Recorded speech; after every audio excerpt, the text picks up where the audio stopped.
నా డిమాండ్ ఏంటంటే ఇది లొట్టపీస్ కేసు ఏం లేదు, ఈ హౌల పనులు బంద్ చేయమని చెప్తున్నా. ఎందుకంటే రేపు ఇదే అధికారులు ఎవరైతే ఈ రోజు అత్యుత్సాహాన్ని ప్రదర్శిస్తున్నారో వాళ్ళకు కూడా తెలుసు. ఇవాళ నేను అడుగుతాను, మీరు ఈ రోజు మంత్రుల ఫోన్లు ట్యాప్ చేయడం లేదా? నేను చెప్పడం కాదు ఇది.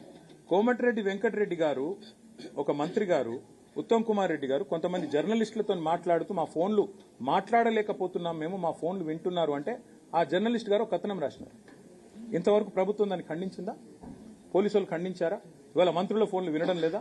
ప్రతిపక్ష నాయకుల ఫోన్లు ఈ రాష్ట్రంలో ఇవాళ ట్యాప్ కావడం లేదా?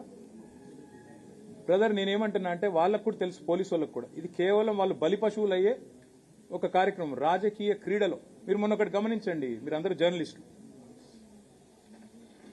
ముగ్గురు మంత్రుల మధ్యన పంచాయతీ, ముఖ్యమంత్రికి ముగ్గురు మంత్రుల మధ్యన వాటాల పంచాయతీ. బలైంది ఎవరు? ముగ్గురు జర్నలిస్టులు. దొంతు రమేష్ గారు, సుధీర్ గారు, పరిపూర్ణచారి గారు మొన్న వాళ్ళు అరెస్ట్ అయింది. అసలు వాళ్ళందరూ బాగానే ఉన్నారు. అసలు కథ ఏంది? కాంగ్రెస్ పార్టీలో ఆధిపత్య పోరు, అంతర్గత పోరులో ముగ్గురు మంత్రుల మధ్యన వాటాల పంచాయతీలో ముగ్గురు జర్నలిస్టులు బలి.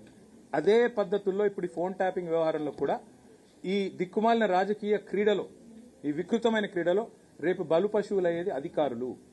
ఎట్లయితే మన జర్నలిస్టులు బలి పశువులైనరో రేపు మళ్లీ ప్రజల ఆశీర్వాదంతో, తెలంగాణ ప్రజల దీవెనతో మళ్ళా ఖచ్చితంగా కేసీఆర్ గారు సీఎం అవుతారు. అప్పటికి మళ్ళీ మేము ఎంక్వైరీ స్టార్ట్ చేసినాం అనుకో, ఇవాళ ఏ ఫోన్లు ట్యాప్ అయినాయో మొత్తం బయటకు వస్తాయి. ఇవాళ వాళ్ళు ఏమేమి అక్రమ కార్యక్రమాలు చేస్తున్నారో అన్ని బయటకు వస్తాయి. అప్పుడు ఇదే అధికారులు ఎవరైతే ఉన్నారో వాళ్ళందరూ ఇబ్బందులు పాలవుతారు. అది వాళ్ళకు కూడా తెలుసు.